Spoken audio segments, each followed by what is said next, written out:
Hello बच्चों, आज हम लोग स्टार्ट कर रहे हैं एक नया टॉपिक। थर्मोडायनेमिक्स का कंटिन्यूएशन है। It is heat transfer. इस पूरे चेन में जो मैं आपको चैप्टर्स दे रहा हूं, आई होप आप इंजॉय कर रहे होंगे, समझ में आ रहा होगा। कॉन्फिडेंस लेवल का ग्राफ कोरोना से भी तेज बढ़ रहा होगा। तो मैं चाहूंगा कि आप लोग प्रैक्टिस भी साथ साथ करो, नहीं तो बेकार हो जाएगा मेरा पढ़ाना। Practice is very important. Heat transfer, thermodynamics, उसके साथ केटीजी, ये इतना इंपॉर्टेंट है कि जेई में चाहे वो 25 क्वेश्चन की जगह 20 भी कर देना तो इसको इग्नोर नहीं कर सकते। सिमिलरली नीट में तो 2-3 क्वेश्चन पक्के होते हैं। तो इतना इंपॉर्टेंट टॉपिक हम इग्नोर नहीं कर सकते किसी भी हालत में। और मैक्सिमम बच्चों का ऑसिलेशन वेव्स 2 चैप्टर और हीट एंड थर्मो, यानी 2 चैप्टर इसको मान लो, तो ये 4 चैप्टर हर बच्चे का वीक होता है। मैक्सिमम बच्चे मैकेनिक्स मैकेनिक्स मैकेनिक्स करते रहते हैं। कोचिंग इंस्टीट्यूट्स भी मैकेनिक्स मैकेनिक्स करती रहती हैं। मैकेनिक्स में एक सर्टेन क्वेश्चन आते हैं, उसमें भी कोई गारंटी नहीं होती हर बच्चा कर ले। बट थर्मोडायनेमिक्स, हीट ट्रांसफर, इसमें गारंटी होती है आप कर लो। ऑसिलेशन वेव्स, तो इस चैप्टर को ठीक से हम लोग पढ़ते हैं, कोशिश करते हैं कि हमेशा के लिए ये दिमाग में आ जाए और उसके क्वेश्चन हमसे सॉल्व हो जाए। हीट ट्रांसफर के बेसिकली 3 मोड होते हैं: बाई कंडक्शन,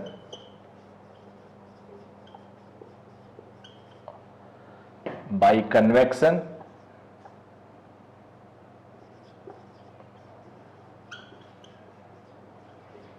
और ये होगा by radiation. By conduction, by convection, by radiation. Conduction में सॉलिड मीडियम इज रिक्वायर्ड। यहां पे solid medium is required for heat transfer. Convection में fluid medium is required. Fluid यानी which can flow gases as well as liquids. चाय का बनना में conduction भी इन्वॉल्व है, बिकॉज जिस पैन को आप गर्म कर रहे हो, पैन से वाटर तक का जो हीट ट्रांसफर है उसमें कंडक्शन है। फिर वाटर का बॉयल होना, गर्म पानी ऊपर उठना, फिर नीचे जो सर्कुलेशन है वो कन्वेक्शन है। एयर का गर्म होना किसी रूम में वो कन्वेक्शन है, बिकॉज एयर फ्लूइड है। और सन से जो रे आती है उसमें कन्वेक्शन के साथ साथ फ्लूइड गर्मी कर देता है। रेडिएशन भी इन्वॉल्व है जिसको कोई मीडियम की जरूरत नहीं होती है। तो ये नो मीडियम रिक्वायर्ड। तो आप सोच सकते हो कैसे बैलेंस बनाया गया है। फिजिक्स भी कितना एडवांस हो चुकी है बहुत सालों पहले कि उन्हें सब पता है। कंडक्शन, सॉलिड मीडियम, एक रॉड को इधर गर्म करो उधर गर्म हो जाएगा, दूसरे एंड पे कंडक्शन है। फ्लूइड का गर्मी, मतलब रूम को एसी चला दो रूम ठंडा हो जाता है, कन्वेक्शन है। पानी बॉयल करने लगता है, कन्वेक्शन है। रेडिएशन, आप वैक्यूम में भी चले जाओ वहां भी रे चली ट्रेवल कर लेगी, जिसको किसी मीडियम की जरूरत नहीं होती है हीट ट्रांसफर करने के लिए। तो बिकॉज रास्ते में तो वैक्यूम है ना, तो वो हो जाता है रेडिएशन। अब कन्वेक्शन हमारे सिलेबस में नहीं है, ये हमारे सिलेबस में नहीं है। हमें क्या पढ़ना है? हमें ये पढ़ना है। और क्या पढ़ना है? ये पढ़ना है। तो आज हम लोग स्टार्ट करते हैं conduction, heat transfer through conduction.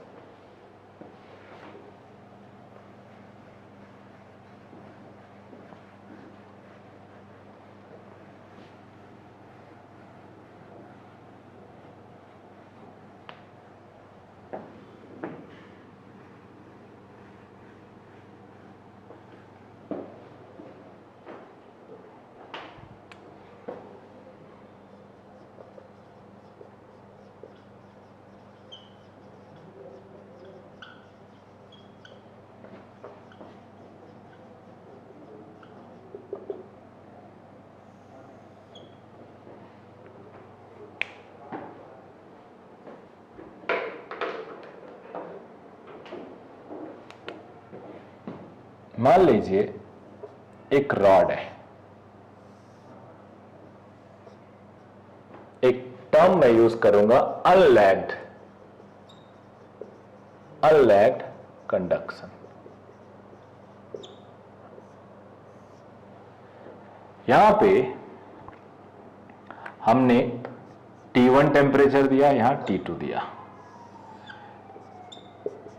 इसको हम ग्राफिकल भी जरा स्टडी करेंगे। अभी मैं एक नॉर्मल बात कर रहा हूं, बिल्कुल अभी ज्यादा फिजिक्स इन्वॉल्व नहीं कर रहा हूं, और सिलेबस तो बिल्कुल भी नहीं कर रहा हूं, सिलेबस तो मैं बिल्कुल एंगेज नहीं कर रहा हूं। अब यहां से T1 बड़ा है T2 से,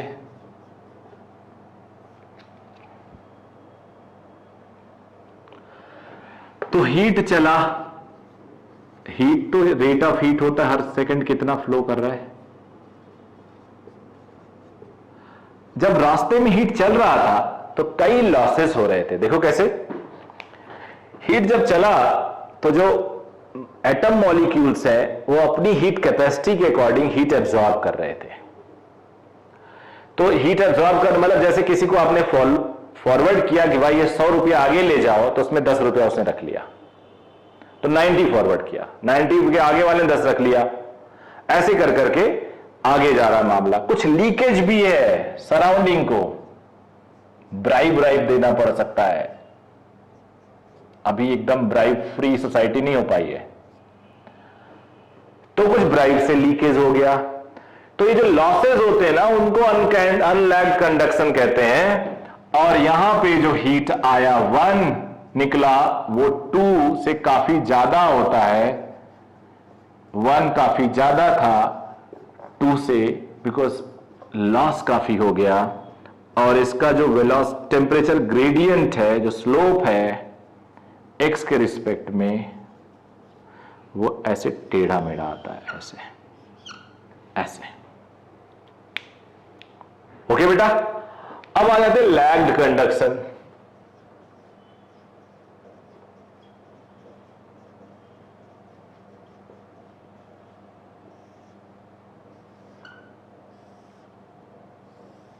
लैग्ड कंडक्शन में अब गवर्नमेंट काफी अलर्ट पे आ गई है। उसे पता है यार लीकेज बहुत है, तो लीकेज अगर बहुत है तो लीकेज को रोको, इंसुलेट करो, सिंगल विंडो सिस्टम बनाओ गवर्नमेंट की तरफ से। मान लो कोई गवर्नमेंट है जो चाह रही है कि लीकेज ना हो, तो वो सिंगल विंडो सिस्टम बना रही है।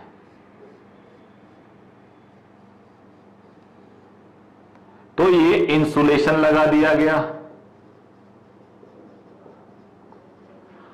और सबको अलाउ किया गया कि खा लो एक बार जितना खाना हो, एब्जॉर्ब हीट। या गवर्नमेंट ने उनको दे दिया, भाई तू ले ले जितनी तुझी हीट कैपेसिटी है। तो अब क्या होगा, जितना हीट यहां से चलेगा वो सारा का सारा हीट यहां पहुंचेगा। इसी को हम लैग्ड कंडक्शन कहते हैं, और ये हमारे सिलेबस में है,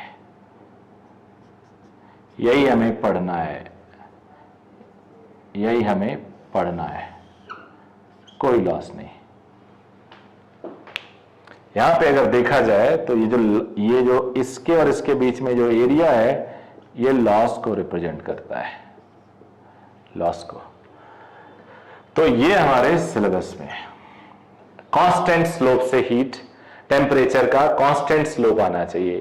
टेम्परेचर ग्रेडियंट कहते हैं ना बेटा, dt बाई डी एक्स, वो कांस्टेंट है, dt by D x constant है।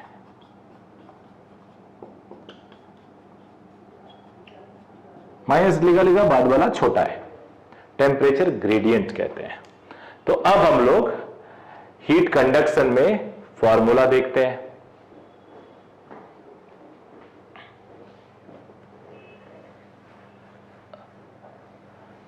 लैग्ड ही मानेंगे, यानी नो लॉस मानेंगे।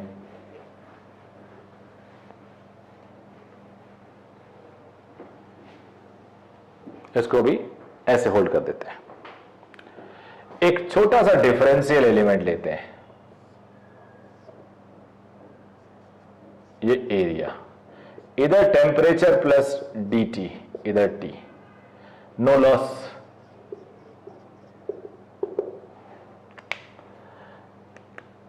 heat will flow like this.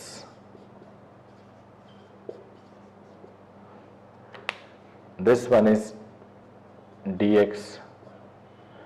So heat will be directly proportional to temperature difference. Understood or not? जितना टेम्परेचर डिफरेंस होगा उतना ही हीट जाएगा high to low, high to low, that's why minus. अगर तुम चाहो तो इसको माइनस हटा के हाई माइनस लो लिखना चाहो लिख दो, हम लोग ऐसे लिखेंगे भी।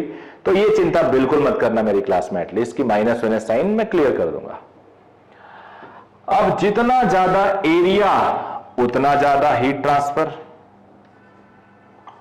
जितना ज्यादा एरिया उतना ज्यादा हीट ट्रांसफर। भाई रोड अगर वाइड है, चौड़ी रोड है तो ज्यादा ट्रैफिक फ्लो करेगा ना, तो एरिया ज्यादा तो ज्यादा हीट ट्रांसफर। अब लेंथ ज्यादा तो slow rate of heat transfer, length ज्यादा तो slow rate of heat transfer. इनको हम वेलोसिटी टेम्परेचर ग्रेडियंट के टर्म में भी लिख सकते हैं, ऐसे भी लिख सकते हैं। ओके बेटे, और आगे बढ़ते हैं।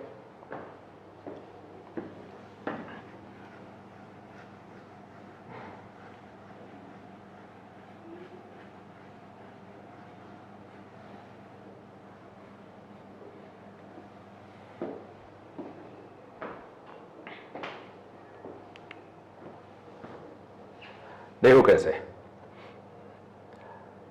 Now since dq by dt is directly proportional to this, directly proportion हटाओगे तो एक कांस्टेंट आएगा,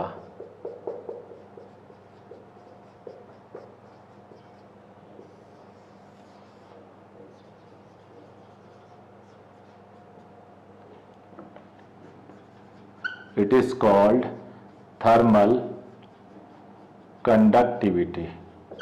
यूनिट क्या होता है, जूल पर सेकंड या वॉट, और ये मीटर स्क्वायर अपॉन मीटर, तो एक मीटर ऊपर बचेगा, और ये temperature degree Celsius, watt per metre kelvin या डिग्री सेल्सियस,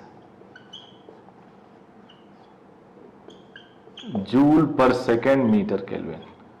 वॉट को जूल पर सेकंड भी लिख सकते हो। तो ये आ गया। अब तुम चाहो बिकॉज आप प्लस लिख दो, टी हाई माइनस टी लो अपॉन एक्स भी लिख सकते हो अगर एक्स डिस्टेंस है तो यहां से आप फॉर्मूला आपको मिला। और देखना अब इस पे हम कैसे कैसे क्वेश्चंस पिक करेंगे, कितना इंटरेस्टिंग बनाएंगे, कितना इजी बनाएंगे इसको, रेडिएशन तक के क्वेश्चंस को। तो कि A T one minus T two by L, तो बिल्कुल वैसा ही है जैसे रेसिस्टेंस है, वैसा ही थर्मल करंट है जैसा इलेक्ट्रिकल करंट है। तो अब तुम सोचोगे ये क्यों कर दिया, ये इसलिए कर दिया कि हीट ट्रांसफर को हम लोग करंट इलेक्ट्रिसिटी के साथ रिलेट करेंगे और ज्यादा इजी होगा हमारे लिए कुछ कुछ क्वेश्चन को सॉल्व करने के लिए, और अंडरस्टैंडिंग डेवलप भी बेटर होगी। तो जब ऐसा कोई कॉन्सेप्ट रिलेट किया जाता है तो नेचुरली इजी बनाने के लिए किया जाता है, बिकॉज करंट इलेक्ट्रिसिटी आप 10वीं से ही पढ़ रहे हो तो थोड़ा आपके लिए इजी है। इस लेक्चर को जो 12th पास या 12th वाले बच्चे देख रहे होंगे उनके लिए और इजी हो जाता है। 11 तो फिर भी सोचेंगे 10वीं में क्या पढ़ा था। हालांकि मैं जब बताता हूं तो मैं किसी पर डिपेंडेंट होकर नहीं बताता, मैं इस तरीके से पढ़ाता हूं, फर्स्ट टाइम लर्नर उसको सॉल्व कर पाए। तो अब कैसे आगे बढ़ेंगे देखते हैं।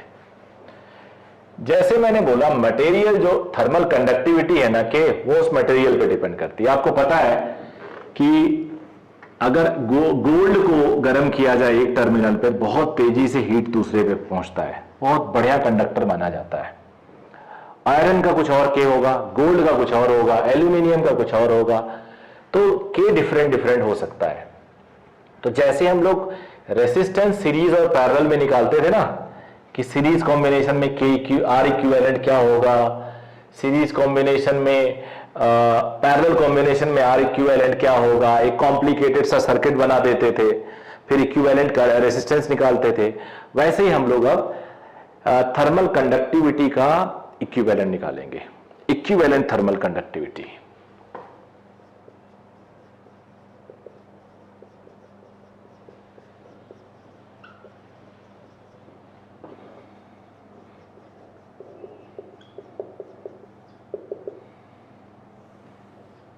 पहला ले लेते हैं सीरीज कॉम्बिनेशन का।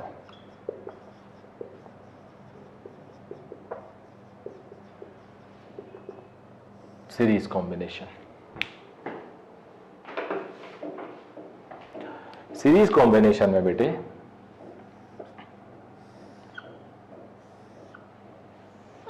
ये दो हैं, एक K1 कंडक्टिविटी, एक K2 है, दोनों का एरिया सेम है और इक्वल लेंथ के हैं। अब अगर इक्विवेलेंट निकालेंगे तो इन दोनों की जगह पे एक रॉड रखने पे हमें उतना ही हीट ट्रांसफर मिलेगा जितना ये दोनों मिल के दे रहे थे, तभी तो इक्विवेलेंट कहलाएंगे। We can only call them equivalent if both will provide equal heat transfer as in this, मतलब this one provide equal heat transfer as in both the cases, as in this case। तो अब अगर इसका length L और L है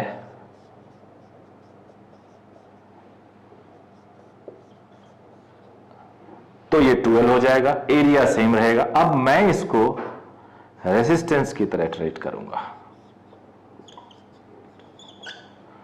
इसको resistance की तरह ट्रीट करूंगा, सबको डिफाइन करूंगा।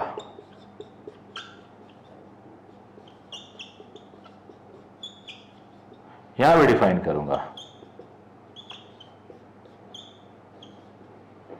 सीरीज में ऐड करूंगा।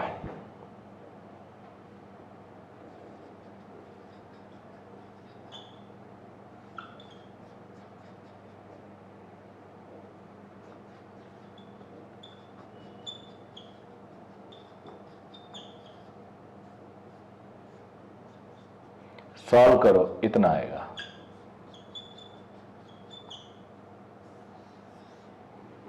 सॉल्व कर लीजिए आप सब लोग। तो सीरीज कॉम्बिनेशन बेटा यहां से आ गया। अब हम पैरेलल कॉम्बिनेशन करेंगे। तो पैरेलल, अब मेरा वीडियो रोकिए और खुद ट्राई करिए आप पैरेलल कॉम्बिनेशन। कई बार इसकी जगह पे केवल एल लेंथ में अगर निकालना हो तो यहां एल हो जाएगा, और अगर कुछ नहीं दिया है तो यही लिखना होगा आपको। कुछ नहीं दिया है तो वही स्पेस यूज किया जा रहा है सिंगल रॉड द्वारा, सिंगल मटेरियल द्वारा। ये मत सोचना कि इसके लेंथ को एल लिख दें, ये दिया होगा तभी आप लिख सकते हो। अब पैरेलल कॉम्बिनेशन,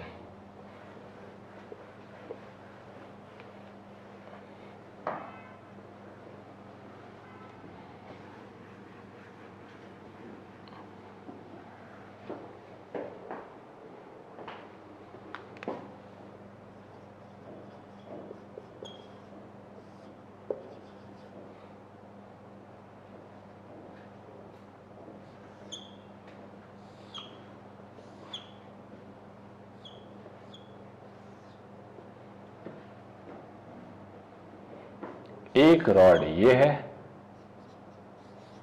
और एक ये है।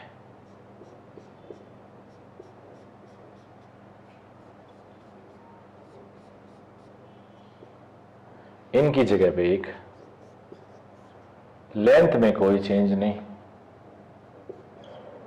एरिया इसका अगर ए है तो इसका भी ए है, तो यहां जो एरिया होगा बेटा वो 2a हो जाएगा। अब हमें इसको ऐसा लिखना होगा,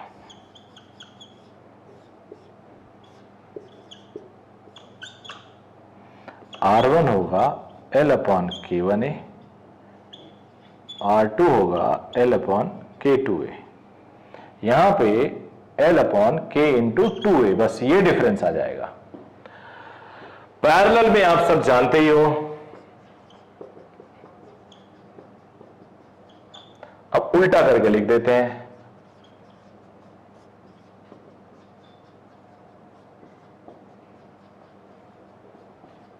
तो K आ जाएगा, ये आंसर आ गया पैरेलल कॉम्बिनेशन में। तो क्लियर है आप लोगों को? सीरीज पढ़ लिया, पैरेलल पढ़ लिया, अब क्या आता है नंबर, मिक्स्ड कॉम्बिनेशन। वीडियो रोक के आप नोट करना।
खुद करिए ट्राई।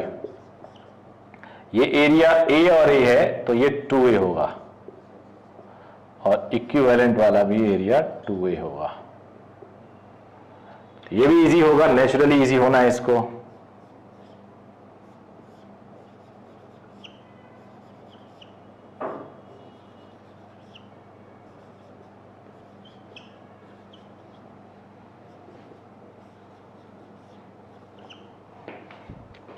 डिफाइन कर देते R1 क्या है, R2 क्या है, R3 क्या, R3 में 2 एरिया हो जाएगा, R क्या है 2L, K into 2A, 2 cancel हो जा रहा है, ये आ रहा है। अब इक्विवेलेंट निकालते हैं। इक्विवेलेंट निकालना आप जानते हो, दो पैरेलल में है तो उनका R1 R2 upon R1 plus R2, parallel का डायरेक्ट लिख लिया। Basically 1 by R is equal to 1 by R, 1 by R2 को एलसीएम ले लोगे R1 R2, R1 plus R2 और उल्टा कर देना, तो ये L अपॉन के ए, L upon K1A, L upon K2A,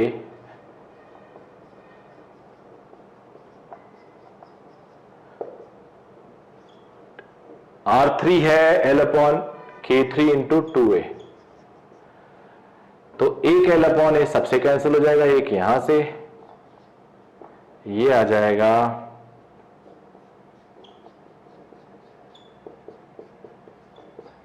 ये एक बार एम्स में पूछा गया था, ऐसे ही ऑप्शन में था, तो एक ऑप्शन ये हो गया। ओके बेटा, तो हमने एक मिक्स कर लिया, एक सीरीज कर लिया, एक पैरेलल कर दिया। अब एक आध क्वेश्चन और कर लेते हैं, एक आध एग्जांपल ले लेते हैं। ये एग्जांपल भी कॉम्पिटिटिव एग्जाम में आया था जो मैं बताने वाला हूं।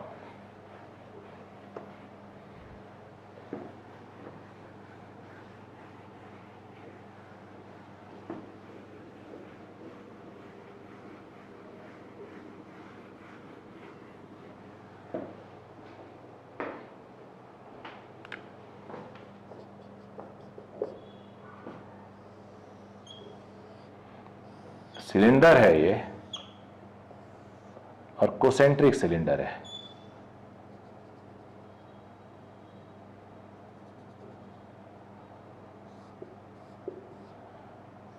एक का रेडियस R है, एक का 2R है। अंदर वाला डिफरेंट मटेरियल का है और बाहर वाला डिफरेंट मटेरियल का है। बाहर वाला K2 है, अंदर वाला K1 है। अब इनकी जगह पे हमें K इक्विवेलेंट निकालना है, K इक्विवेलेंट निकालना है। इनकी जगह पे हमें एक सिलेंडर रखना होगा जिसका मटेरियल एक ही हो और उतना ही हीट ट्रांसफर दे, तभी तो बोलेंगे इसको इक्विवेलेंट। 2R रेडियस का हो, लेंथ वही चलेगा और मटेरियल K चलेगा। अब डिसाइड ये करना है सीरीज है या पैरेलल। तो एक बात बता बेटा, पैरेलल में क्या होता है, एक ही पॉइंट से दो जाते हैं और यहां भी दो मिलते हैं। अगर दो है तो तीन है तो तीन ऐसे यहां से जाएंगे, तीन यहां मिलेंगे। तो इस एंड पे जो टेम्परेचर देंगे तो इसको भी मिलेगा, इसको भी मिलेगा और ये पैरेलली यहां पहुंचेंगे। बहुत ही इजी केस है पैरेलल कॉम्बिनेशन का।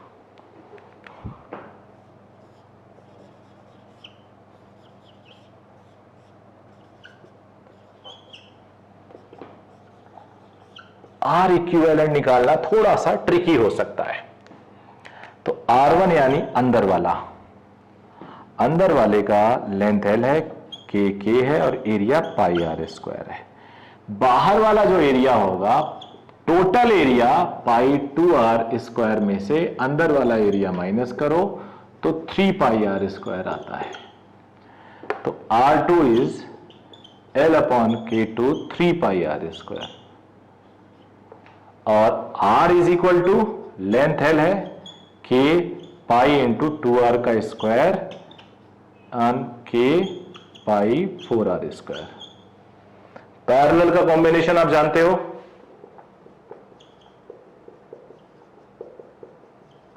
उल्टा करके लिख दो,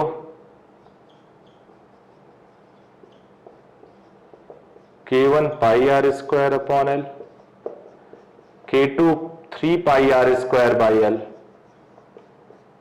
तो K आ गया K1 प्लस 3K2 अपॉन 4। ये भी क्वेश्चन एम्स में आया हुआ है, बहुत ही बढ़िया एग्जाम्पल था। तो अभी बहुत सारे एग्जाम्पल हम लोग करेंगे।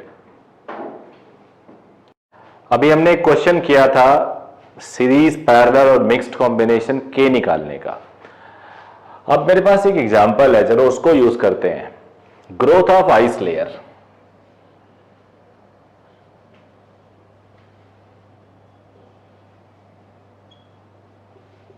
ग्रोथ ऑफ आइस लेयर, कई बार सराउंडिंग टेम्परेचर नेगेटिव में चला जाता है, तो वाटर का जो कई बार लेक या रिवर वाटर फ्रीज हो जाता है, जम जाता है।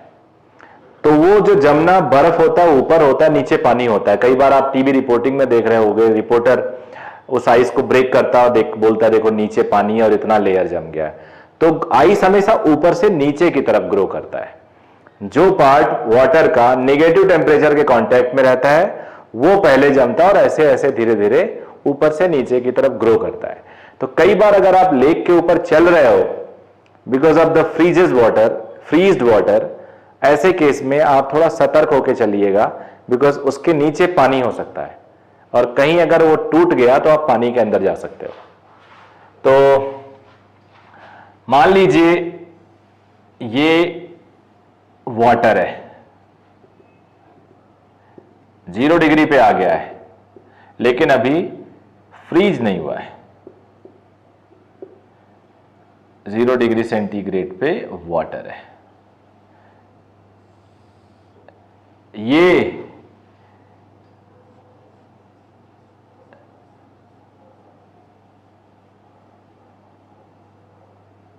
ये x जम चुका है, या ऐसे करता हूं, थोड़ा और बड़ा बना देता हूं।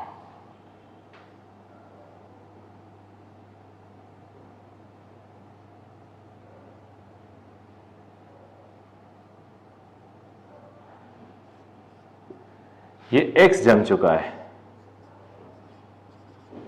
और ये dx प्रोसेस में है। समझ गए आप? dx प्रोसेस में है। ये मान लो लेक वाटर है पूरा का पूरा। इस dx को 0 डिग्री का dx है, ये आइस है, ये 0 डिग्री वाटर है और ये इन प्रोसेस है जमने के। अब आपको पता है 0 डिग्री का वाटर 0 डिग्री के आइस में कैसे कन्वर्ट होता है? 0 डिग्री का वाटर 0 डिग्री के आइस में कन्वर्ट होता है लेटेंट हीट निकालने से, लेटेंट हीट, और ये होता है ml। L को कहते हैं लेटेंट हीट ऑफ फ्यूजन। एक वेपोराइजेशन होता है, आइस के केस में 80 कैलोरी पर केजी पर ग्राम या 80 किलो कैलोरी पर केजी होता है। अब ये -T डिग्री इधर है, इधर 0 डिग्री है ये, तो यहां से हीट निकलेगा और ये हीट यहां से ऐसे पास करेगा। ये dQ/dt मान लेता हूं। ये सॉलिड है और सॉलिड में हीट ट्रांसफर कैसे होता है? ये होता है कंडक्शन से। तो अब जरा मैकेनिज्म समझिए आप लोग अच्छे से। 0 डिग्री का आइस पानी है, ये वाटर है, इसको आइस में कन्वर्ट करना है, तो इसमें से हीट निकालोगे। कितना हीट निकालोगे? इतना निकालोगे। जितना हीट निकालोगे वो हीट पास करेगा, सराउंडिंग को कैसे पहुंचाओगे? वो एटमॉस्फेयर को कैसे पहुंचाओगे? एटमॉस्फेयर को पहुंचाओगे इस आइस के थ्रू जो सॉलिड है, और आइस को हम कंडक्टर बढ़िया मानते हैं। तो यहां से वो हीट लेके एटमॉस्फेयर सराउंडिंग को छोड़ देगा। लेकिन अब तुम्हें याद आ रहा होगा कि सर ने तो लैग्ड और अनलैग्ड पढ़ाया है, तो एक एजम्पशन मानते हैं कि आइस लैग्ड कंडक्शन है, कोई एब्जॉर्ब नहीं कर रहा, हालांकि ये गलत एजम्पशन है। आप हीट दोगे तो आइस तो अच्छा खासा एब्जॉर्ब करेगा, बट ऐसा एजम्पशन है कि आइस कोई हीट एब्जॉर्ब नहीं करता। तो अब ये वाला केस ले रहे हैं, D Q is equal to D M into L, जो आइस से heat from 0 degree water to convert 0 degree ice, heat rate चाहिए। मास को क्या लिखें बेटा, डेंसिटी, एरिया, थिकनेस यानी वॉल्यूम अपॉन dt। तो dm को हम लिख सकते हैं डेंसिटी इनटू वॉल्यूम, और वॉल्यूम ये है, एरिया मैंने एज्यूम किया, इसे इक्वेशन 1 लिख देते हैं। हीट ट्रांसफर टू एटमॉस्फेयर,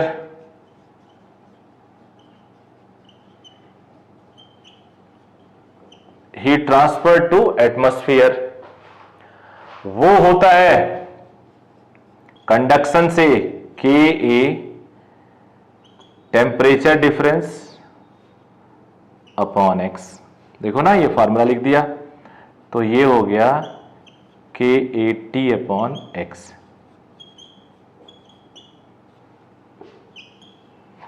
अब 1 और 2 को इक्वेट करना है हमें, 1 और 2 को इक्वेट करना है हमें, बिकॉज जितना हीट निकल रहा है वो सारा का सारा पास कर रहा है।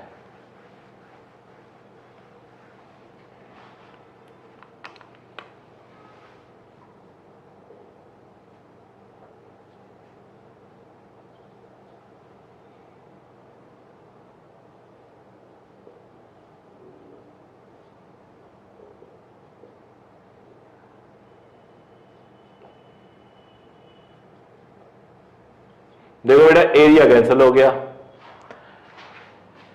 एक्स एक तरफ कर लेते हैं, dt, dt को एक तरफ कर लो, बाकी एक तरफ कर लो, रो एल अपॉन के टी, टी टेम्परेचर है बाहर का, माइनस में कोई रहा होगा वो प्लस बन चुका है ऐसे, और ये हो गया एक्स डी एक्स। इंटीग्रेट करो, 0 से x लेयर ग्रो किया, 0 से t, x square by 2 x square, या h कर देता हूं,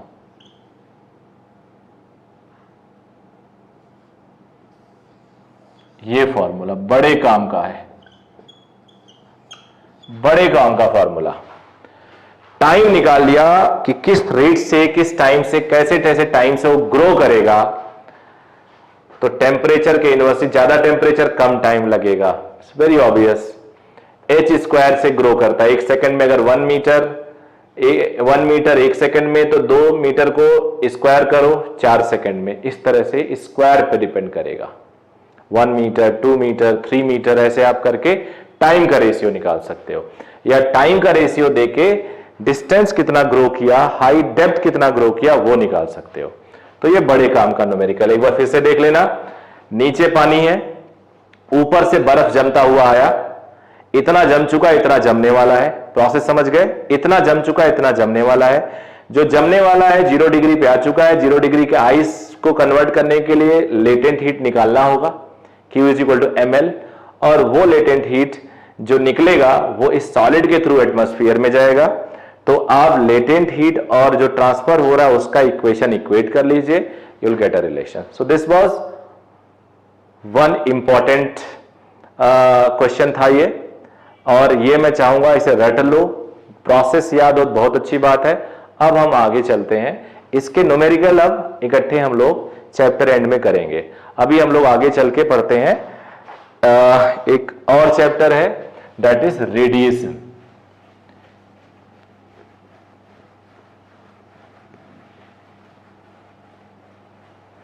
कुछ और बता देता हूं, एक और याद आ गया मेरे को।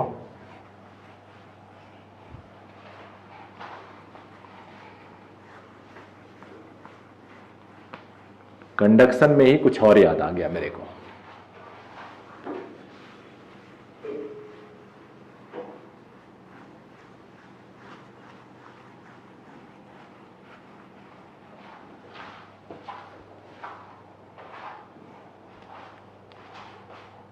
कुछ एग्जाम्पल कर लेते हैं फिर आगे बढ़ते हैं।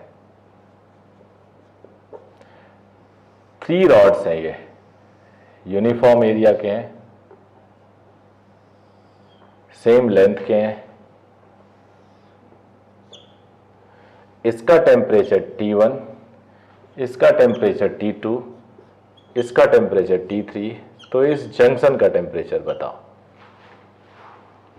मैंने आपको करंट इलेक्ट्रिसिटी का एक चैप्टर, एक वीडियो डाल रखा है, एग्जैक्टली वही क्वेश्चन यहां पे दूसरे तरीके से आपके सामने है। तो मैंने आप लोग को बता रखा है conduction can be treated as current electricity, temperature को वोल्टेज बना दो, ये रेसिस्टेंस हो गया, याद आया।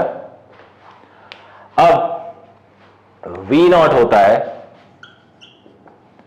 V1 upon V2 R1, V2 upon R2, V3 upon R3, 1 upon R1, 1 upon R2, 1 upon R3। ये यानी ये फॉर्मूला मैं आपको करंट इलेक्ट्रिसिटी पढ़ा चुका हूं, इसका डेरिवेशन भी है। हाई से लो करंट मान लो सब तरफ से, तो यहां पे करंट आ रहा I1, यहां I2, यहां I3, तीनों का सम 0 कर दो। करंट होगा पोटेंशियल डिफरेंस अपॉन R1, ये वाला करंट होगा potential difference upon R2, potential difference upon R3, वहां से आप आंसर V0 की निकाल सकते हो। अब यहां पे R1 क्या होगा, L अपॉन K1A, यहां पे L1 अपॉन K1A होगा। सारे एक ही मटेरियल से बने हैं, या K1 चलो अलग कर देता हूं,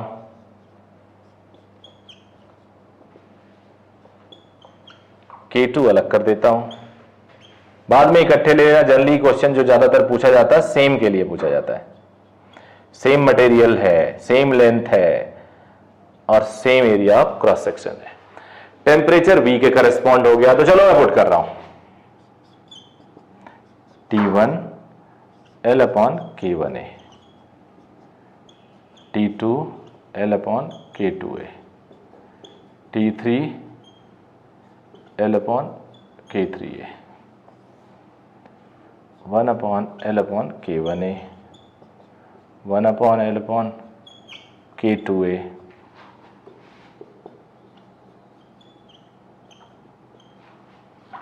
अब ये ऊपर चला जाएगा बेटा,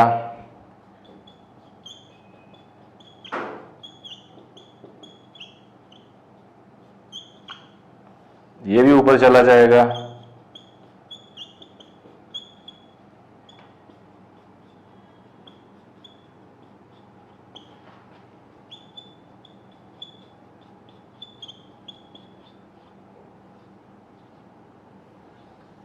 ये ठीक है बेटा। टेम्परेचर आ गया, I am sorry, T1 plus T2 plus T3 by 3।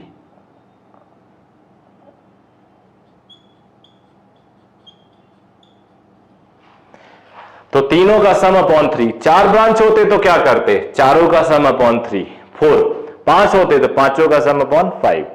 तो इस तरह से आप लोग सॉल्व कर सकते थे। जंक्शन का टेम्परेचर 3 हो, 4 हो, 5 हो। अभी और क्वेश्चन याद आ गए तो एक दो और बता देता हूं मैं आपको, एकदम इजी। करंट इलेक्ट्रिसिटी का कॉन्सेप्ट है ये पूरी तरह से। जिन बच्चों ने वीडियो नहीं देखा उनको थोड़ा और हिंट दे देता हूं। मान लो इधर से करंट आ रहा है, मान लो इधर से आ रहा है, मान लो इधर से आ रहा है।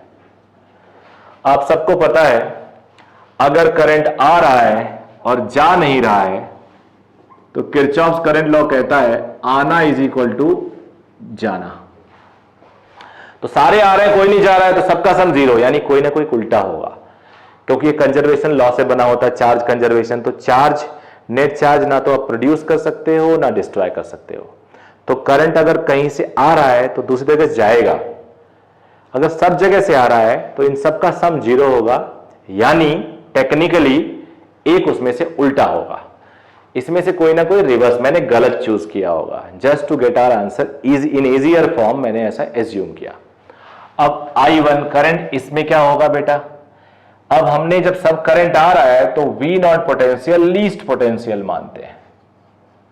लीस्ट पोटेंशियल है तभी तो आ रहा, हाई पोटेंशियल से लीस्ट पोटेंशियल, तो I1 होगा potential difference upon resistance, I2 होगा potential difference upon resistance, I3 होगा पोटेंशियल डिफरेंस अपॉन रेसिस्टेंस, और फिर इसको सॉल्व करने पे ये आता है।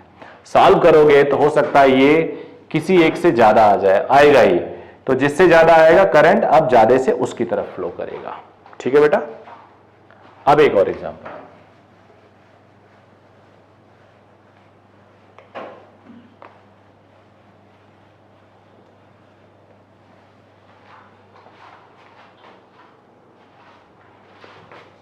एक रॉड है, कंडक्टिंग है, यहां का टेम्परेचर चाहिए, ये T1 है, ये T2 है, ये लेंथ L1 है, ये लेंथ L2 है। तो मैं इसको ऐसे सॉल्व करूंगा, आप लोग वीडियो को रोक लीजिए और खुद सॉल्व करिए। वीडियो को रोक के सॉल्व करेंगे तो आपका कॉन्फिडेंस बढ़ेगा।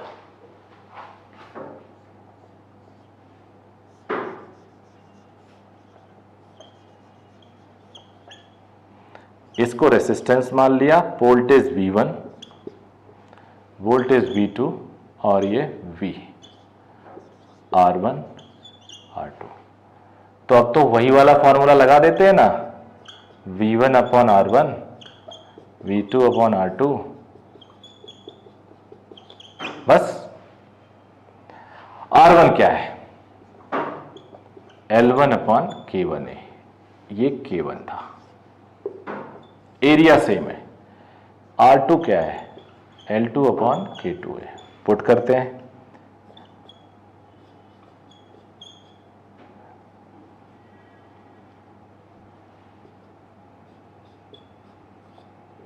टेम्परेचर कर लेते हैं सब कुछ,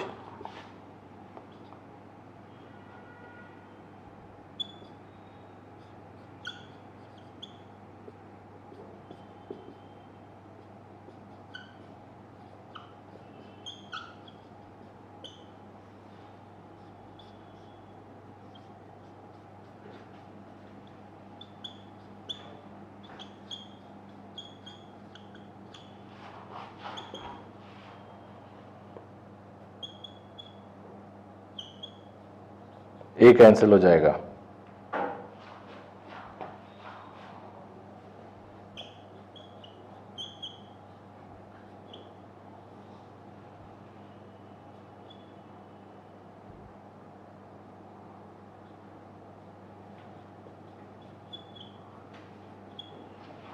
एलसीएम लो,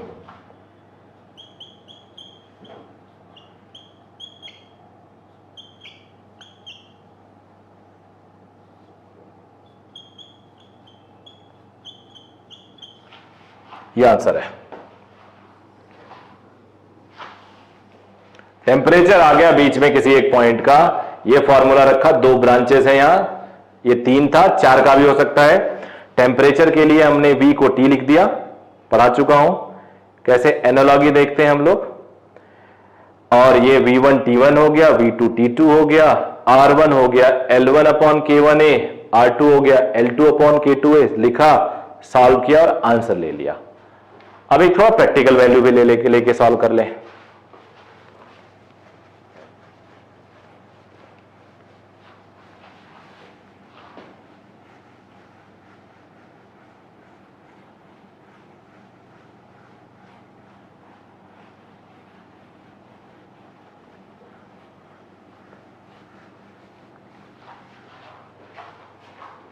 ये प्रैक्टिकल वैल्यू वाला क्वेश्चन नीट में आता है ज्यादातर,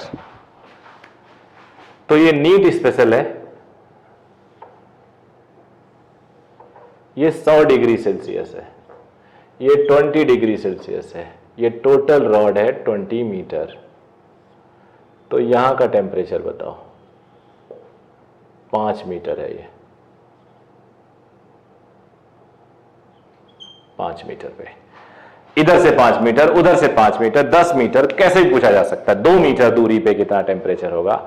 बट ये सबसे इजी क्वेश्चंस होते हैं, सबसे इजी।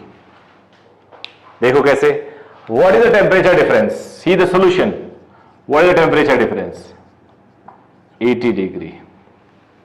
यहां से जाओगे 80 डिग्री का ड्रॉप मिलेगा, वहां से आओगे 80 डिग्री का गेन मिलेगा।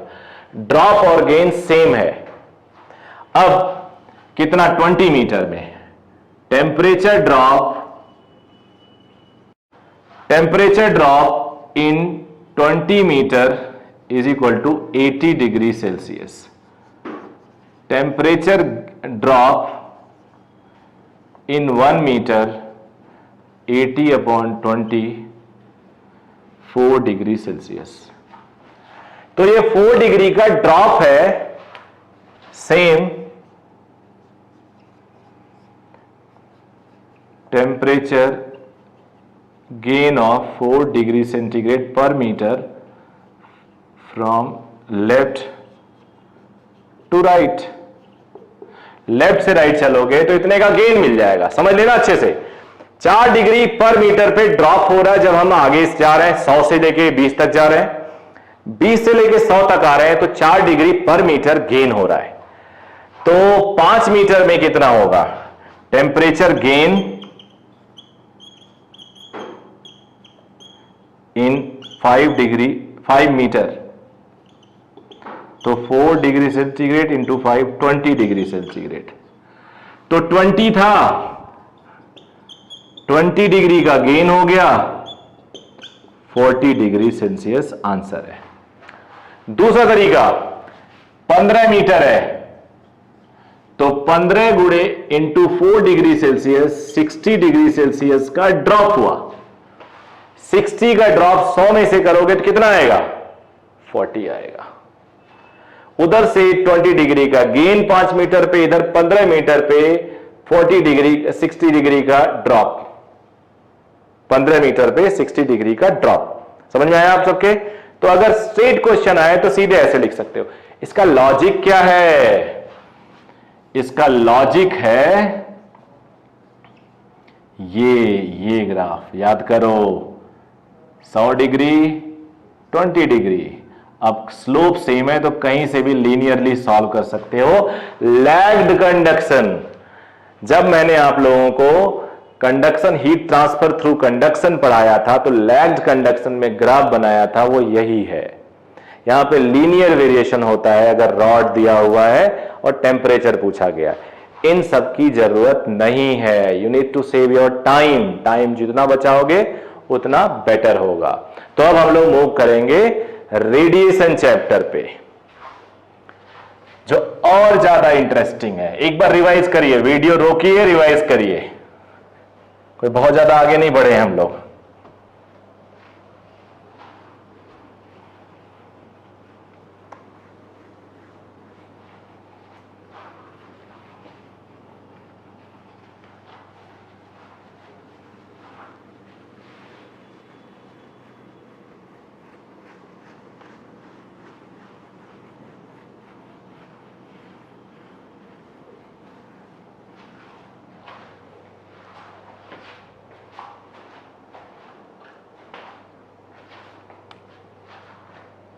अब देखो कैसे हम लोग आगे बढ़ते हैं। Radiation,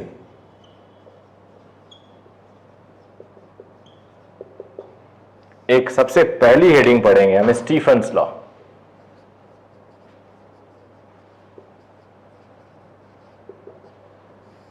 Stephen's law. अब स्टीफन्स लॉ क्या होता है, यहां पे rate of heat transfer, rate of heat transfer, इसको हम पावर भी कहते हैं, बिकॉज जूल पर सेकेंड होता है विच इज वॉट, तो पावर भी कहते हैं हम लोग। It is directly proportional to temperature to the power 4। टेम्परेचर किस में रहता है बेटा, केल्विन में। याद रखिएगा, छोटी छोटी चीजें मैटर करती हैं। केल्विन में हीट ट्रांसफर किसी भी बॉडी का उसके एरिया के प्रोपोर्शनल होता है। Area of the body, area of the body.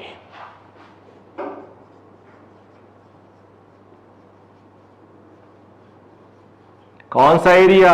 Surface area, area which is expose to surrounding, जितना एरिया फैला होगा सराउंडिंग में उसके प्रोपोर्शनल। इन्होंने ही बताया it is directly proportional to emissivity of the body.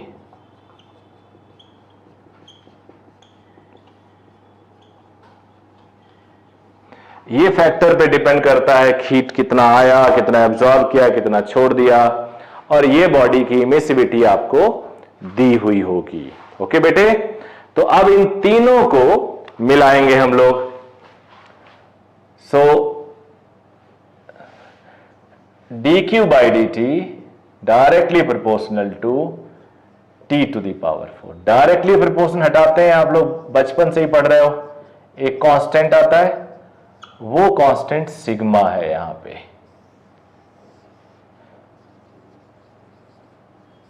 और इसे बोलते हैं स्टीफन्स कांस्टेंट। और स्टीफन कांस्टेंट की वैल्यू होती, याद करने के लिए मैं बच्चों को क्लास में ऐसे याद कराता हूं, 5, 6, 7, 8 ऐसे याद करना होता है। कैसे याद करोगे? 5, 6, 7, 8, 5.67 इंटू 10 टू द पावर -8, ये हो गया वॉट। इमिसिविटी की कोई यूनिट नहीं, metre square, kelvin to the power 4। Watt को जूल पर सेकेंड भी कह सकते हो, वॉट को जूल पर सेकेंड भी कह सकते हो। तो अब हम लोग आगे बढ़ रहे हैं। तो अभी हमने देखा टेम्परेचर के प्रोपोर्शनल पावर 4, एरिया के प्रोपोर्शनल, इमिसिविटी के प्रोपोर्शनल, फिर एक कांस्टेंट आता है स्टीफन कांस्टेंट, ये हीट ट्रांसफर होता है। अब हीट ट्रांसफर सराउंडिंग से बॉडी की तरफ भी हो सकता है, बॉडी से सराउंडिंग की तरफ हो सकता है। यही यूनिकनेस स्टीफन ने बताया। तो मैं सबसे क्वेश्चन पूछ रहा हूं, आप सबसे क्वेश्चन पूछ रहा हूं, और उस क्वेश्चन का आप आंसर करिए। देखो कैसे।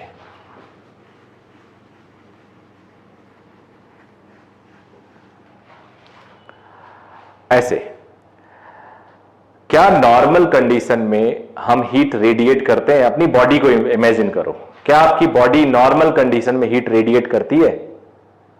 आंसर बताइए। ठीक है, कुछ बच्चे ऐसा कह रहे हैं कि सर हम सर्दियों में हीट रेडिएट करते हैं, गर्मियों में हीट एब्जॉर्ब करते हैं। सर्दियों में हम हीट एब्जॉर्ब करते हैं, रेडिएट करते हैं, और गर्मियों में एब्जॉर्ब करते हैं।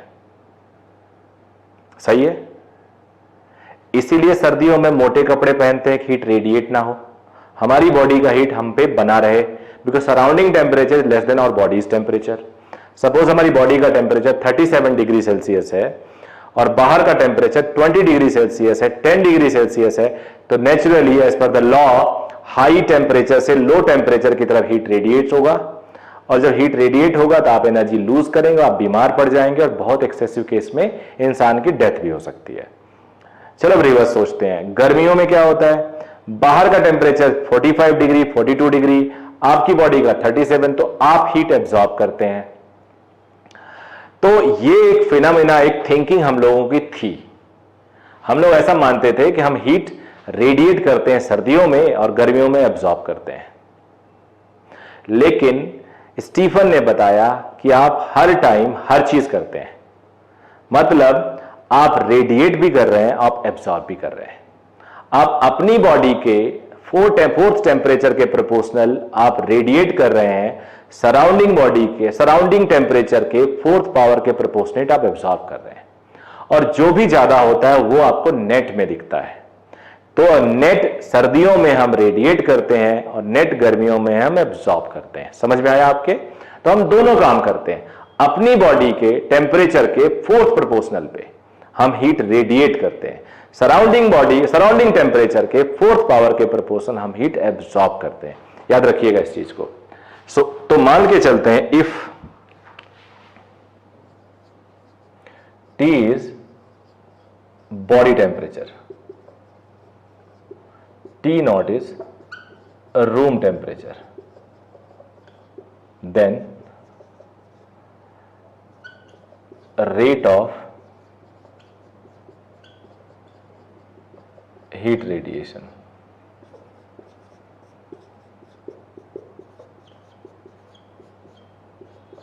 This.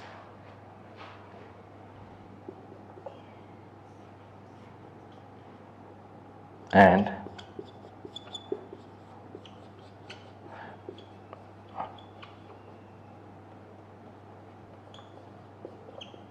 rate of heat absorption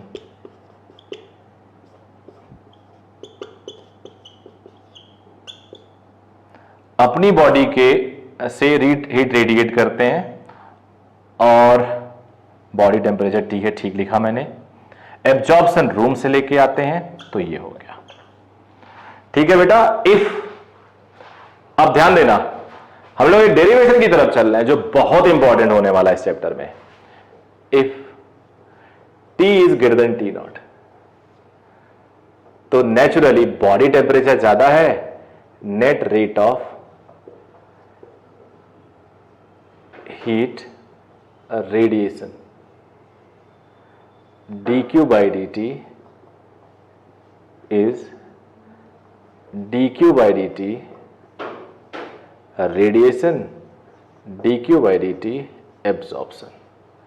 तो E a sigma T to the power 4 minus T naught to the power 4, and this formula is very very important। कैसा ये formula? Very very important. Net rate of heat radiation. अब यानी अगर body का temperature ज्यादा है तो ज्यादा हीट रेडिएट होगा। मतलब अगर आप की बॉडी का एरिया ज्यादा है तो आप ज्यादा हीट रेडिएट करेंगे, एब्जॉर्ब भी करेंगे। मतलब दुबले पतले लोग को ठंड कम लगेगी और गर्मी भी कम लगेगी। हमारे कैमरामैन साहब भी बहुत दुबले हैं, तो इनको ठंड कम लगेगी और इनको गर्मी भी कम लगेगी। जिनका एरिया सरफेस ज्यादा है उनको ठंड भी ज्यादा लगेगी और गर्मी भी ज्यादा लगेगी। ओके। उसमें कुछ और बायोलॉजिकल मैकेनिज्म होता है फैट का, वो इंसुलेशन का लेयर हो जाता है तो उससे कम लगता है, लेकिन अगर प्योर कोर फिजिक्स देखा जाए तो यही होगा। अब ये हीट रेट कम या ज्यादा, हीट रेट कम या ज्यादा होने से टेम्परेचर पे क्या फर्क पड़ेगा? और डिफरेंट है। Rate of cooling is different thing, rate of cooling is different thing. तो अब कुछ और छोटी छोटी हम लोग बातें करेंगे। इसे मैं इक्वेशन 3 दे देता हूं। डेरिवेशन इज वेरी इंपॉर्टेंट, तभी आप समझ पाएंगे। किसी बॉडी का टेम्परेचर कूल हो रहा है तो उसका फॉर्मूला होता है mcdt। टेम्परेचर कम हो रहा है तो ऐसे लिख देता हूं, डेल्टा टी भी लिख सकता हूं। थोड़ा मैथमेटिकल लेके चलेंगे तो छोटा छोटा चेंज ले रहे हैं, dt ठीक है। डी स्मॉल चेंज, यानी बॉडी का टेम्परेचर पहले ये था और कूलिंग हो रहा है, पहले मान लो इतना था, कूलिंग होके T हो गया, तो final minus initial minus dt। ठीक है बेटा। अब हमें तो dq चाहिए नहीं, हमें तो dq बाई dt चाहिए।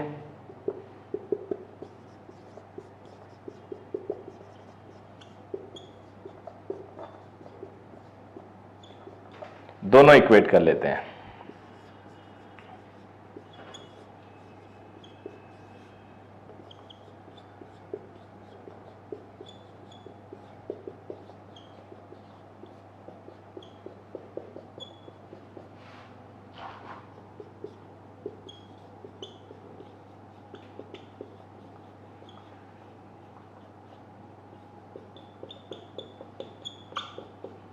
ये फॉर्मूला, ये रेट ऑफ कूलिंग है।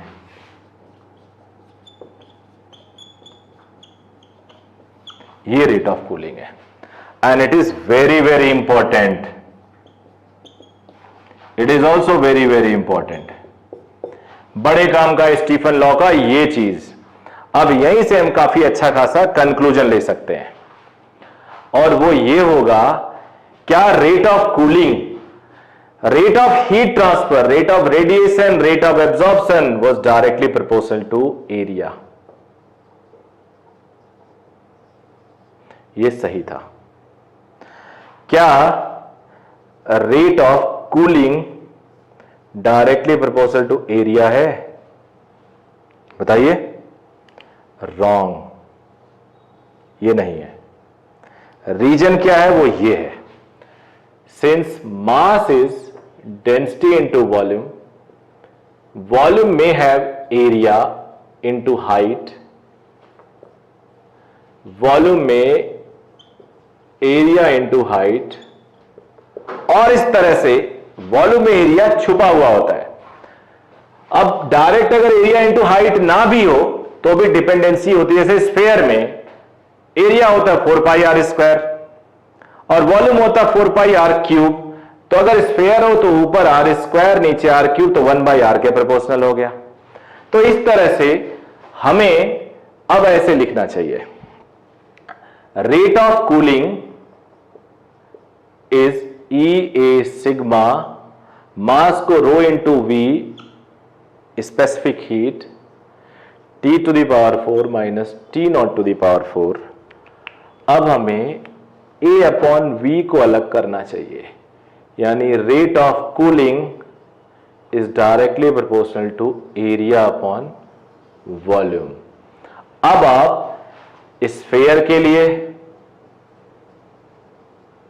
एरिया होता है 4 pi are square 4 by 3 pi r cube, तो rate of cooling inversely proportional to r. अब आप सिलेंडर के लिए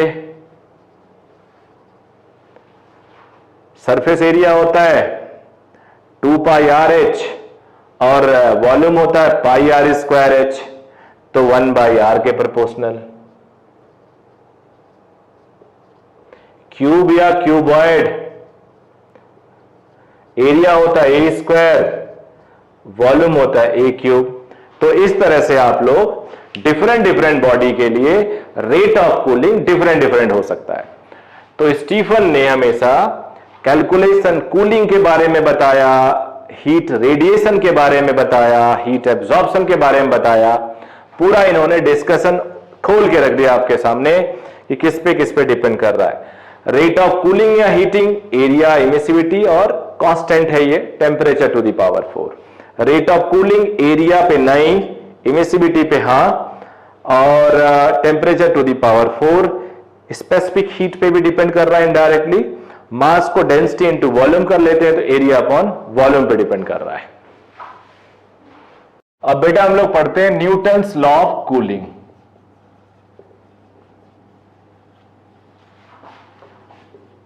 स्टीफन लॉ का ही एक्सटेंशन है।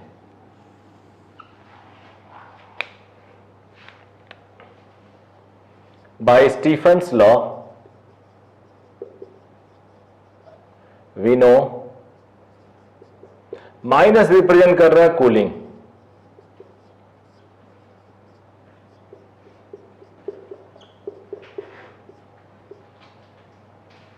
ये 4 या 5 जो भी रहा हो, शायद 4 था, कोई बात नहीं, जो भी हो। If since T to the power 4 T was body temperature was slightly more than room temperature. Body temperature is slightly more than room temperature.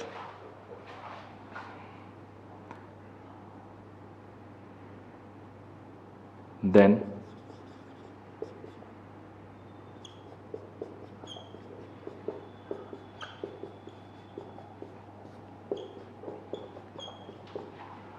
अब देखो मैथमेटिक्स है थोड़ा, न्यूटन ने इसको मैथमेटिकली, न्यूटन बहुत बड़े मैथमेटिशियन थे, आप जानते ही होंगे, इन्होंने थोड़ा मैथमेटिक्स लगा ली। T not to the power 4 बाहर कर दिया तो 1 plus d T by T not, फिर overall T not to the power 4 बाहर कर लिया,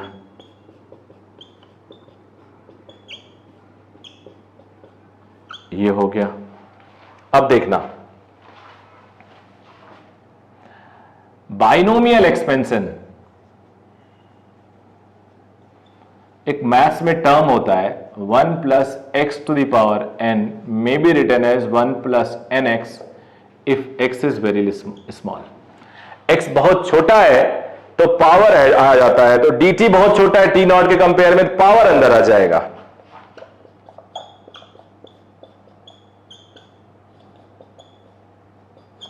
-1 माइनस माइनस कैंसिल हो गया,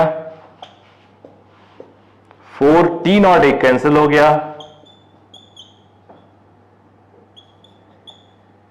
ये आ गया dt। अब अगर तुम डेल्टा लिखते तो डेल्टा आ जाता, is equal to 4t0 cube delta T. तो ये डेल्टा भी हो सकता था, dt या delta T.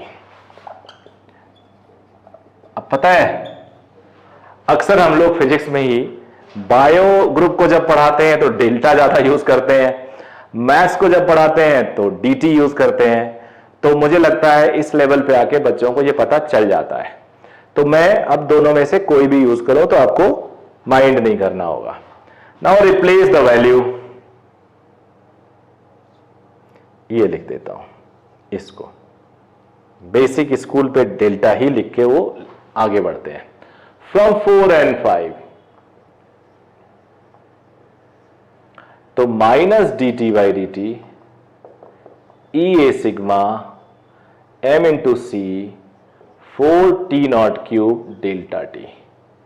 It is 4 sigma t0 cube upon m into C delta T. It's a constant. तो यहां से कांस्टेंट देखो मुझे याद है तो मैं एक्सपेक्ट करूंगा बच्चों को भी याद हो। तो यहां से rate of cooling is directly proportional to temperature difference. Rate of cooling directly proportional to temperature difference, and it is called Newton's law of cooling. It is called Newton's law of cooling. तो बच्चे Newton's law of cooling Stefan law को थोड़ा सा mathematically मैंने solve किया और यहां जो आया it is Newton's law of cooling. अब इसमें वो चीज बता रहा हूं जो जनरली हम इग्नोर करते हैं 11वें बैच 11वीं की क्लास में। कुछ टीचर बायोलॉजी के ग्रुप में भी इग्नोर करते हैं, मतलब नीट प्रिपरेशन में। एक शॉर्टकट होता है and through that shortcut you can solve 99% of questions, but remember 1% of question can not be solve by that shortcut. और अगर वही 1% आ गया तो सारे बच्चे फेल हो जाएंगे। आप कंपेयर करिएगा अपने क्लास नोट से जो आपको स्कूल में पढ़ाया गया होगा या किसी कोचिंग में होंगे वहां पढ़ाया गया होगा। ये जो टेम्परेचर, ये जो फॉर्मूला जो मैं डिस्कस करने जा रहा हूं वो 1% क्वेश्चन को वही टैकल करेगा, अदरवाइज बाकी कोई टैकल नहीं करेगा। जो हम जुगाड़ लगाते हैं ना, एक शॉर्टकट लेते हैं, वो सारे क्वेश्चन तो सॉल्व कर लेगा लेकिन 1% नहीं कर पाएगा। तो 1% क्वेश्चन भी कई बच्चे रट लेते हैं, कई टीचर रट लेते हैं, बिकॉज मैक्सिमम टीचर चाहते हैं उनके बच्चे सिलेक्शन हो और वो इजी वे में दे देते हैं। बिकॉज इसको एक्सप्लेन करना थोड़ा सा लगता है कि केवल 10% बच्चे इंटरेस्टेड होते हैं इसके लिए, रेस्ट 90% बच्चों को तो रिजल्ट चाहिए, वो रिजल्ट लर्न कर लेते हैं। बट ये रिजल्ट में जो ये डिपेंडेंसी है, जो कांस्टेंट का टर्म है, ये डीपर अंडरस्टैंडिंग तो तभी आएगा जब आप प्रोसेस से गुजरोगे। And you are preparing for such a big examination, NEET और जेई, तो प्रोसेस से गुजरना ही चाहिए आइडियली, और वो भी तब जब कोई इतना टफ नहीं है। तो मैं बता रहा हूं अब आपको, शॉर्टकट भी दूंगा और एक्चुअल मेथड भी पढ़ाऊंगा। तो पहले एक्चुअल मेथड, तभी तो शॉर्टकट की वैल्यू समझ में आएगी। तो थोड़ा और मैथमेटिक्स के लिए तैयार रहिए आप लोग, थोड़े और मैथमेटिक्स के लिए आप लोग तैयार रहिए।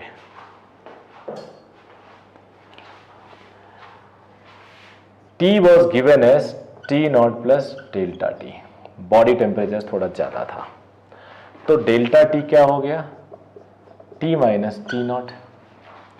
Now since rate of cooling is equal to K delta T, so it is K T minus T0।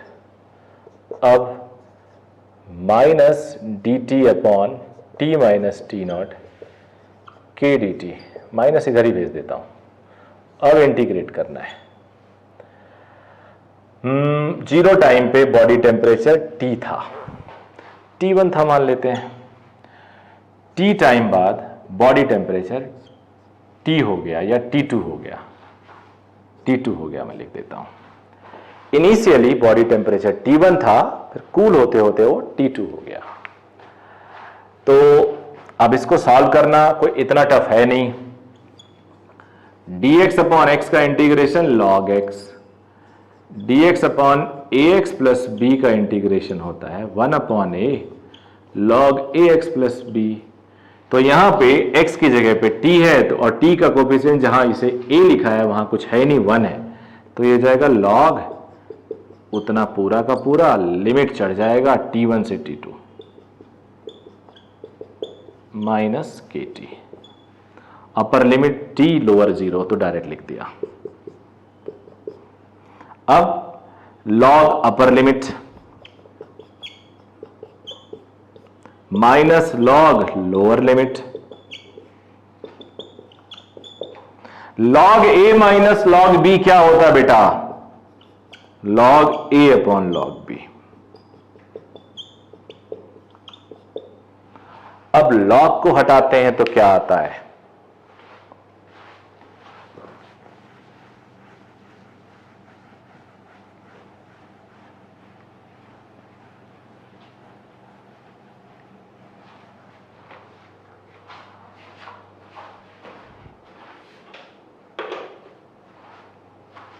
log को हटाते हैं तो एक्सपोनेंशियल पे पावर आ जाता है दूसरे साइड का, आप होपफुली जानते होंगे। और T2 minus T naught, T1 minus T naught, यहां से T2 is equal to T naught plus ये हो गया। और इसका ग्राफ क्या होता है?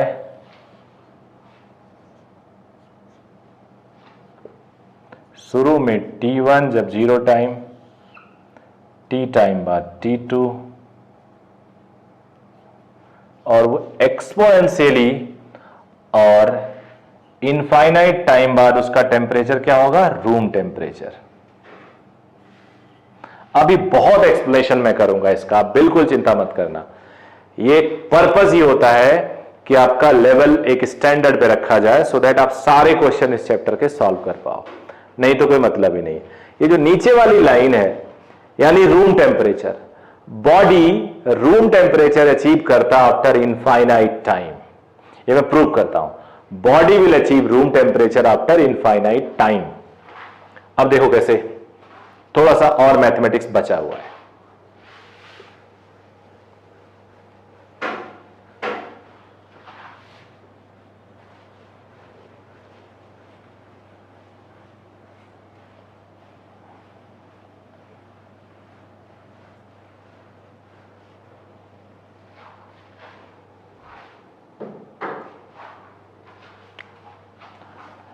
देखो बच्चे, e to the power x is equal to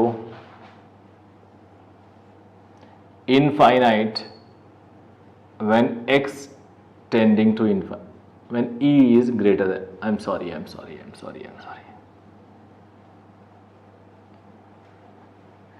x to the power infinite is equal to infinite when x is greater than 1, is equal to 1 when x is equal to 1, is equal to 0 when x less than 1। ये मुझे लगा कुछ बच्चों को नहीं पता होगा तो मैंने बता दिया। एक से बड़ा है उस पे 2 मान लो, 2 पे 2 करोगे 4 होगा, 2 टू द पावर 3 8 होगा, 2 टू द पावर 4 16 होगा, ऐसे बढ़ता जाएगा और इनफाइनाइट हो जाएगा। इनफाइनाइट पावर लगाओगे 1/2 उल्टा, 1/2 का स्क्वायर 1/4, 1/2 का क्यूबिक 1/8, तो वो वैल्यू कम होगी। 1/8 मीन्स 0.125, 1/16.00 समथिंग ऐसे। तो जैसे 1/2 छोटी क्वांटिटी पे पावर बढ़ाते जाओगे छोटा होता जाएगा, और इनफाइनाइट पावर लगा दोगे तो 0, बड़ी क्वांटिटी पे इनफाइनाइट पावर लगा दोगे तो इनफाइनाइट हो जाएगा। तो एक्सपोनेंशियल ई तो बड़ा होता है ना, ई 2 पॉइंट समथिंग होता है, 2.7 समथिंग होता है। तो अब मैं यूज करूंगा उसको। तो ये फॉर्म जो T2 था, it was T1 minus T0 e to the power minus KT। देखते रहना, at t is equal to 0, e to the power 0 is equal to 1, T2 is T0, T1 minus T0 into 1, T0 cancel, T1 आ गया। ये देखो T is equal to 0 पे T1, T tends to infinity,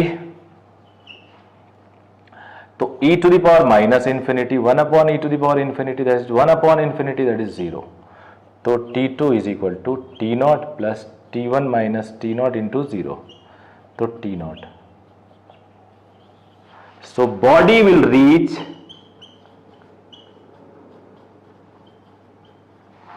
at room temperature after infinite time। समझ गए आप लोग? Body room temperature पे पहुंचेगी आफ्टर इनफाइनाइट टाइम। ये वो मेथड नहीं बता पाएगा जो शॉर्टकट वाला होगा, ये सिर्फ यही मेथड बताएगा, यही ग्राफ बताएगा। मैं हर बच्चे को रिकमेंड करता हूं ये जरूर उसे आना चाहिए। इंजीनियरिंग वाले तो मिस कर ही नहीं सकते, मेडिकल के सारे बच्चे मिस कर लें, सिर्फ ये याद कर लें तो चल जाएगा उनका काम। तो मेडिकल में जेई नीट वाले बच्चे आप लोग भूल सकते हो, दिमाग में बस रहे ग्राफ ऐसे एक्सपोनेंशियल डाउन होता है और इनफाइनाइट टाइम बाद रूम टेम्परेचर पे आता है। जैसे एक क्वेश्चन आपसे पूछ दिया जाए, a body cools from 40 degree to 20 degree in 10 minute suppose, and 20 degree to then find out the time when it reaches 10 degree Celsius. और फिर नीचे ब्रैकेट में दिया हो room temperature at 10 degree, room temperature equal to 10 degree. तो 10 degree room temperature है, तुमसे पूछा जा रहा है 10 डिग्री आने में कितना टाइम लगेगा, तो चारों ऑप्शन में ढूंढो, एक इनफाइनाइट होगा उसे टिक कर दो, आंसर सही हो जाएगा। So body will reach at room temperature after infinite time. तो अब इसका जुगाड़ देखते हैं, शॉर्टकट देखते हैं, वो भी बड़े काम का है। मतलब नीट तो उसी से काम चला लेते हैं हम लोग, नीट में हम लोग उसी से काम चला लेते हैं। मैं भी मैक्सिमम बैच में केवल वही पढ़ाता हूं, कुछ बैचेस जो एक थोड़ा टारगेट बैच बनता है जो हम लोग स्क्रीन आउट करके कुछ बच्चों का बनाते हैं, उसमें जनरली ये जरूर पढ़ाया जाता है। नॉर्मल बैचेस में भी बाद में हम इसको रिवीजन के टाइम दे देते हैं, बिकॉज रिस्क नहीं ले सकते हैं अगर यही आ गया तो अब मान लीजिए ये हमारे पास फॉर्मूला है, हमारे पास फॉर्मूला है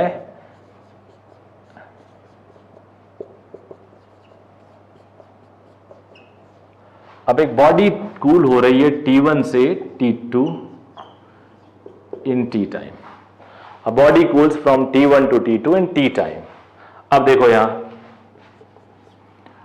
हाई से लो लिखोगे तो माइनस की जरूरत नहीं होगी, इसे डिफरेंस मान लो।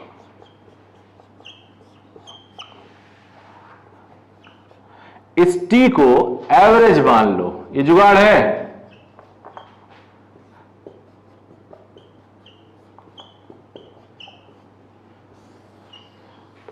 ये हो गया, ये फॉर्मूला आ गया और ये बड़े काम का है। एक क्वेश्चन मैं 2004 से ही पढ़ा रहा हूं। बेसिकली एक बुक थी, अभी आजकल नहीं आ रही है, बुक के ऑथर मेरे गुरु भी रहे हैं मिस्टर राहुल तुली, और उस बुक का नाम है, अगर कहीं मिले तो ले लेना, that is very nice book. मिलेगी नहीं आजकल, अब बंद हो गई, पहले 8-10 सालों से। And that books name is concept and misconceptions in physics, JPNP publication से आती थी। इसमें एक क्वेश्चन मैं 2004 से ही करा रहा हूं, एग्जैक्टली वही क्वेश्चन 2008 नीट में आ गया था, एआईपीएमटी तक था, exactly without changing it's even numerical value. और मेरी क्लास में वो 2004 से लगातार चला आ रहा है। मेरे जो स्टूडेंट होंगे 2004 ऑनवर्ड्स वो पहचानेंगे वो क्वेश्चन, वही क्वेश्चन मैं यहां आपको करा रहा हूं। A body cools from 60 degree to 40 degree in 7 minutes, degree Celsius है, then what will be its temperature, what will be its temperature after next 7 minutes if room temperature is 10 degree Celsius. ये question है, बड़ा ही common question है। ऐसे ही question सब आते हैं। मैंने यहां 7 डिग्री 7 मिनट हमने टेम्परेचर पूछ लिया। अब आपको और क्या पूछा जा सकता है? आपको पूछा जा सकता है कि 40 से 20 डिग्री होने में कितना टाइम होगा। मतलब एक पैरामीटर पूछ लिया जा सकता है, टाइम या टेम्परेचर। तो मैंने इसमें टेम्परेचर पूछा टाइम देके। मैं उल्टा भी कर सकता हूं, टेम्परेचर दे दो, टाइम पूछ लो, तो आंसर इसी हिसाब से आप लोग ला सकते हो। अब सॉल्यूशन देखते हैं। मैं ऐसे रिकमेंड करूंगा 60 डिग्री सेल्सियस से 40 डिग्री सेल्सियस हुआ, फिर मान लो T डिग्री सेल्सियस हुआ, दोनों में 7 मिनट लगा। यूनिट का कन्वर्जन की कोई जरूरत नहीं है। तो केस 1 ले लेता हूं, 60 से 40। फॉर्मूला ये लगा देते हैं, देखो इधर सामने रखा मैंने, जिससे मुझे लिखना ना पड़े। 60 minus 40 upon 7, 60 plus 40 upon 2 minus 10 degree. तो ये 20 अपॉन 7, 100 अपॉन 250 माइनस 10। तो यहां पे 20 अपॉन 7, ये 40, 2 से k इज 1 अपॉन 14। तो पहला केस जो आप लिखोगे उससे आपको एक अननोन की वैल्यू मिल जाएगी। केस 2, ये केस 1 है और ये केस बेटा 2 है। अब 40 से t जा रहा है, तो 40 पहला, t दूसरा अपॉन 7, k की वैल्यू यहां से t1 plus t2 40 plus t upon 2 minus 10 degree Celsius. 10 degree Celsius is room temperature. Solve करते हैं, ये 2 हो गया, 2 से मल्टीप्लाई करो, 80 minus 2t is equal to 40 upon 2 20 plus t by 2 minus 10, 20 minus 10 10 होगा, यहां 10 इधर 10 80 और यहां बचा 10 70, 2t उधर ले जाओ तो 5t बाई 2। तो टेम्परेचर आ जाएगा 40 अपॉन 5 28 डिग्री सेल्सियस।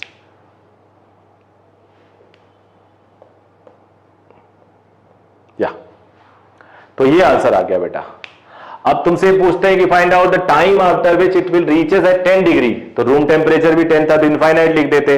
अब इस फॉर्मूले में सॉल्व करोगे तो कोई टाइम आ जाएगा, विच इज रॉन्ग, आंसर होगा इनफाइनाइट। तो ये हमने न्यूटन्स लॉ ऑफ कूलिंग के क्वेश्चन किए। अब हम लोग छोटा सा और हेडिंग बचा हुआ इस चैप्टर में, वीन डिस्प्लेसमेंट लॉ, वो भी पढ़ लेते हैं। अब एक लास्ट हेडिंग इस वीडियो का बनाते हैं, Wien displacement law. Wien displacement law basically बताता है वेवलेंथ और उसके टेम्परेचर में रिलेशन। आपको मैं पूछूं कि what is the temperature of sun, outer core almost 8000 kelvin, inner core 10 to the power 6 या 8, मुझे याद नहीं आ रहा है। तो उतना टेम्परेचर, उतना हैवी टेम्परेचर कोई जाके मेजर थोड़े कर सकता है।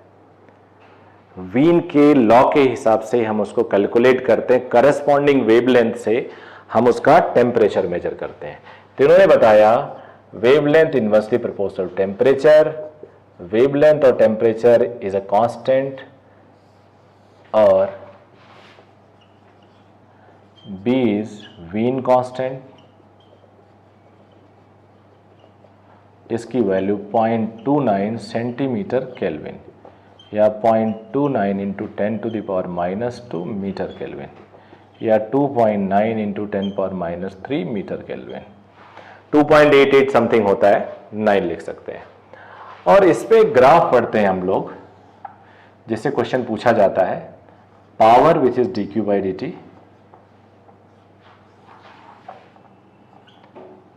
ये जैसे जैसे टेम्परेचर बढ़ाते हैं ना, ग्राफ शिफ्ट होता जाता है पीछे।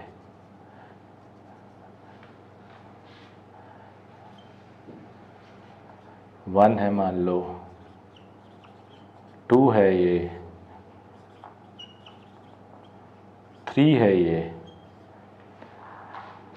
तो T3 greater than T2 greater than T1। Temperature बढ़ेगा तो maximum power corresponding to less lambda आ जाएगा, क्योंकि इनवर्स रिलेशन में होते हैं, आपने देखा ही होगा। इसमें area under the curve kelvin में टेम्परेचर होता है, यहां लिखा मैंने, under the curve is directly proportional to T to the power 4। अगर तुमने टेम्परेचर डबल कर दिया तो एरिया 16 गुना बढ़ जाएगा। तो इस पे डायरेक्ट क्वेश्चन मिलते हैं। इस तरह से ये चैप्टर मैंने खत्म कर दिया, और अब आपको अगला एक वीडियो और बनाऊंगा जो छोटा होगा, उसमें कुछ चीजें जो केटीजी की छुट्टी होंगी, कुछ चीजें और यहां से अगर मेरे दिमाग में आए, आप लोग फीडबैक देंगे, छूटा होगा तो वो मैं रिकॉर्ड कर दूंगा। तो पूरे थर्मोडायनेमिक्स में थ्री हमने वीडियो कवर किया, 2 मैंने बना दिया, एक और छोटा सा फाइनल वीडियो बना दूंगा मैं, तो ये चैप्टर खत्म हो जाएगा। अब 11वीं क्लास में मेरे पास सिर्फ बचा होगा वेव्स और हाँ mechanics of fluids and solids, तो 2 ये बचा हुआ, अदरवाइज 11वीं क्लास पूरा खत्म हो गया। और 12वीं क्लास का मैंने करंट इलेक्ट्रिसिटी दे दिया, उसके बाद इलेक्ट्रोस्टैटिक्स में रिकॉर्डिंग के प्रोसेस में हूं, फिर मैग्नेटिज्म और EMI और बाकी ऑप्टिक्स और मॉडर्न फिजिक्स, उसका काफी बचा हुआ है। तो होपफुली वो भी हम जल्दी ही कवर करेंगे। रेगुलर बेसिस में मैं 1-1.5 घंटे का वीडियो रोज बना रहा हूं आप लोग के बैच के लिए। तो ऑलवेज फीडबैक देते रहिएगा। Keep watching. Thank you very much. All the very best बच्चों।